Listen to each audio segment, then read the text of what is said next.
Hello children, how are you?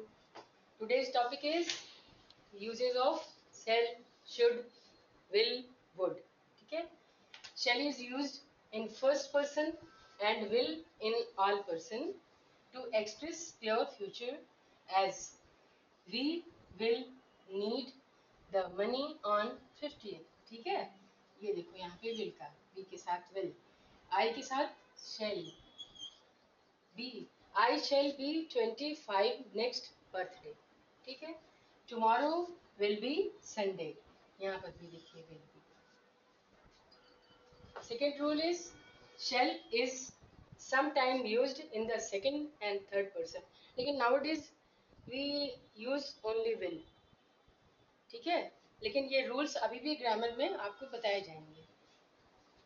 So to express command, a promise or a threat. ठीक है. तो shall हम अब यहाँ पर उल्टा कर देते हैं. हम ही के साथ देखिए ही shall not enter my house again. ये क्या है? एक तरह से कमांड है कि उसको हमारे घर में नहीं आना होगा. You shall have a holiday tomorrow. It means कि ये प्रॉमिस है कि हम तुमसे कह रहे हैं कि you shall have a holiday. You shall be punished for this. ये क्या है? एक तरह से पनिशमेंट है, थ्रेट है. ठीक है. अब देखो shall is also used second and third person to ask after the will of the person addressed. यानी जिस भी पर्सन को आप एड्रेस करके जिससे बात कर रहे हैं आप उसकी विल पर मतलब उसकी विल जानना चाहते हैं. जैसे shall I open the door. It means you want the permission. And which pen shall I buy. It means you want suggestion. ठीक है. तो shall the waiter serve coffee now. इसका मतलब कि यहाँ पर भी आप वेटर की विल पर निर्धारित है कि कब वो लाएगा. ठीक है. अब ये देखिए इतने हैं. ये shall का यूज है. अब हम आपको will का यूज बता रहे हैं. Now will is used to express volition. Volition means कि आपकी विल पर निर्भर है, आपका डिटर्मिनेशन, आपका डिसीजन. जैसे for example I will carry your books. देखिए विल. ठीक है. I will succeed or die in the attempt. It means ये हमारा डिटर्मिनेशन है जो हमने ये निश्चित कर लिया कि या तो हम सफलता पाएंगे नहीं तो हम मर जाएंगे. I will try to do better next time. ये क्या है? ये हमारा डिटर्मिनेशन है कि हमने निश्चय किया है कि हम इसमें नेक्स्ट टाइम अच्छे नंबर लाएंगे. ठीक है.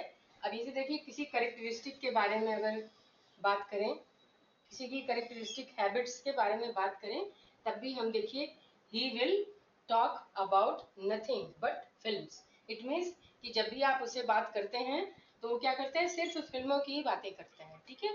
इसी तरह से she will sit for hours listening to the music. It means कि वो इसकी हैबिट है कि वो गाना घंटों सुनता रहता है. ठीक है. मतलब सुनता रहेगा. यहाँ फ्यूचर में हम बात कर रहे हैं.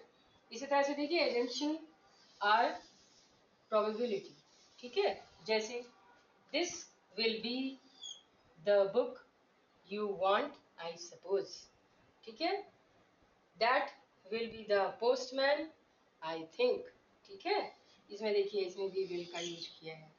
इस तरह से विल यू करके हम जब किसी की इच्छा को जानना चाहते हैं तो क्या करते हैं?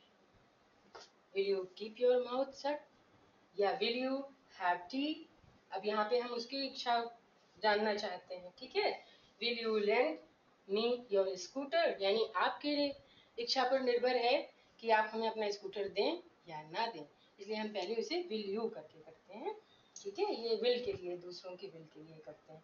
अब यहाँ पे एक मोर इम्पोर्टेंट थिंग इज मैंने शेल और शुड का यूज और विल और वुड का कहा है. तो जो बातें मैंने विल और शेल के लिए बताई हैं सेम जब हम पास्ट में करेंगे तो सेम सारी बातें हमें शुड और वुड के साथ भी करनी होगी. ये उसी का पास्ट टेंस है. ठीक है. That's all today. So subscribe our channel Alpha Tutorial 888. and press the bell icon. Thank you for seeing the video. Thank you. Bye bye.